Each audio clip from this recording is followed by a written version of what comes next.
আমরা কি কিছু বুঝি না মনে করছো? হ্যাঁ? এই যে তোমার এত বড় বড় কন্টাক্ট কেমনে? হুম? হুম, তোমার সুন্দরী বউয়ের মাধ্যমেই তো। কন্টাক্ট গুলি পাওয়ার জন্য তোমার সুন্দরী বউরে জহির! আর একটা কথা বললে কিন্তু আমি তোমার খবরদার মুখে বলবি।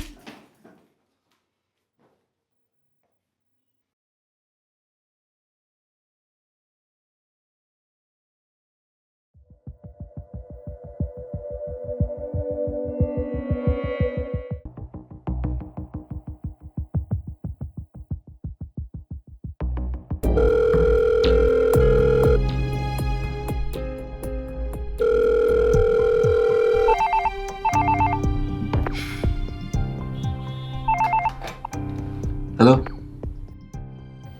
তুমি আমার ফোন ধরছো না কেন? তুমি নাকি আজ রাত 12টা ফ্লাইটে লন্ডন যাচ্ছ? Yes, you are right. I am living forever. আর ফিরছি না। কি পাগলামি শুরু করেছো? প্লিজ বাসায় আসো। বাসায় ফেরার কোনো ইচ্ছে আমার নেই। দেখো আজ রাত 12টায় আমাদের অ্যানিভার্সারি। সেলিব্রেট করব দুইজন একসাথে। আমি এত ইয়ামি একটা কেক বানিয়েছি জানো? আর বসে বসে ড্রিঙ্ক করছো কেন? এখানে তো ড্রিঙ্ক করার মতো কিছু হয়নি। আচ্ছা, তুমি একটু মাথা ঠান্ডা করে চিন্তা করো। দোষগুলো কি সবসময় আমারই? তোমার কোনো ভুল নেই? আমাদের যে এতগুলো বছরের সংসার জীবন, তার মধ্যে তুমি কতটুকু ছাড় দিয়েছো, আমি কতটুকু ছাড় দিয়ে দিয়েছি, একবার চিন্তা করো। এখন এসব জিদ বাদ দাও, প্লিজ বাসায় আসো। আমার টিকিট কাটা হয়ে গেছে। টিকিট ফেরত দাও, তারপরও তুমি বাসায় আসো। আমি কিন্তু অনেক গেস্টকে ইনভাইট করে ফেলেছি। এতগুলা গেস্ট বাসায় আসবে, আর এর মধ্যে তুমি এসব পাগলামি করছো। আমি ফোন রাখছি, কথা বলতে ইচ্ছে করছে না। না না না, তুমি ফোন রাখবে না। শুনো, তুমি যদি এখন না আসো বাসায়, এই সংসার আমি সবকিছু ছেড়ে দেবো, তোমার সাথে আমার সব সম্পর্ক শেষ হয়ে যাবে। সেটা কিন্তু খুব ভয়ঙ্কর একটা কিছু হবে। আমি চাচ্ছি ভয়ঙ্কর কিছু একটাই হোক।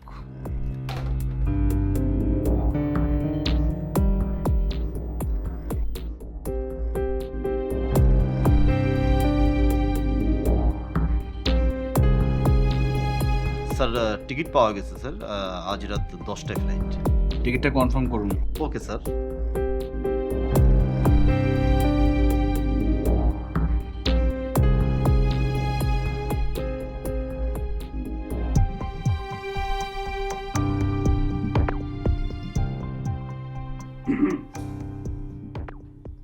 বন্ধু, হ্যালো, তোমার ক্লায়েন্ট আমি আরো বাড়াই দিলাম। এখন থেকে তো তোমার ব্যবসা জমজমাট। এই যে বন্ধু,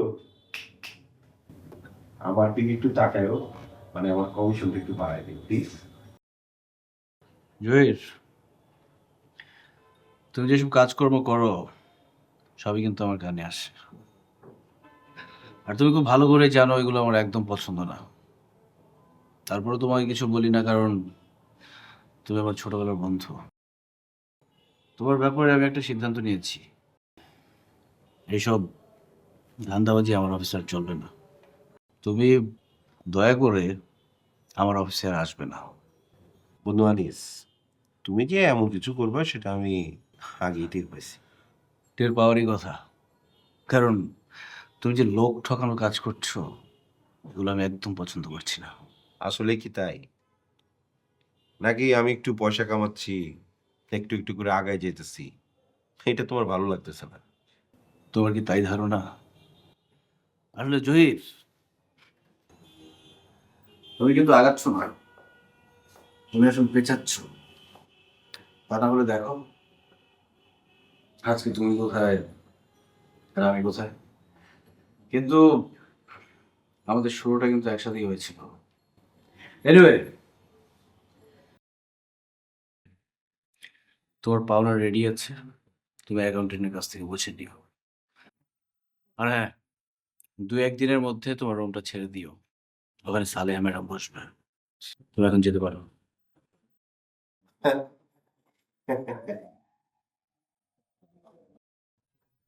বন্ধু, তুমি এত মদ গিলতেছো কেন?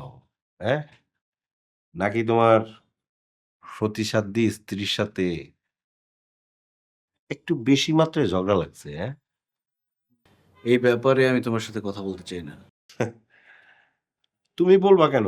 তোমার কি বলার কিছু আছে? আর তোমার যদি বলতে হয় তাহলে তুমি আমাকেই বলবা, কারণ আমি সব জানি।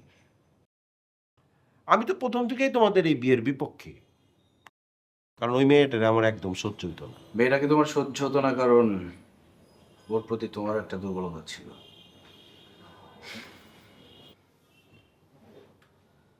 জহির, তো এখন যাও। ওর জন্যই তো আজকে তোমার এই অবস্থা। এই যে বসে বসে মদ গিলতেছ, শুনলাম রাতের অন্ধকারে নাকি দেশ ছেড়ে পালাইতেছ। হুম, আরো কত কিছু হবে, কত কিছু দেখবো।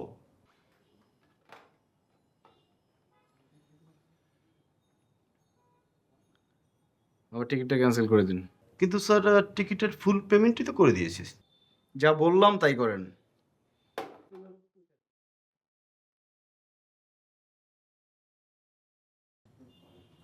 জহির, আমার জীবনের সবচেয়ে বড় বউ কি জানো? রোনা। She change my life. এতদিনে একটা জিনিস আমি বুঝেছি, আমার প্রতি ওর ভালোবাসায় কোনো খাদ নেই, বরং আমি ওর যোগ্য নেই। আমি যখনই ওর কাছ থেকে পালিয়ে বেড়াই, ও আমাকে পাগলের মতো খোঁজে। এর মধ্যে যে কি সুখ, তুই সেটা বুঝবি না। No get lost. আউট। বউরে আর কত ডাকবা? হুম, এই যে বউর সাথে ঝগড়া কইরা মদ খাইতেছ, বউ তোমার অনেক ভালোবাসে বলতেছ, গুড। তবে বন্ধু, আমরা কি কিছু বুঝি না মনে করছো? হ্যাঁ, এই যে তোমার এত বড় বড় কন্টাক্ট কেমনে? হুম হুম, তোমার সুন্দরী বউয়ের মাধ্যমেই তো।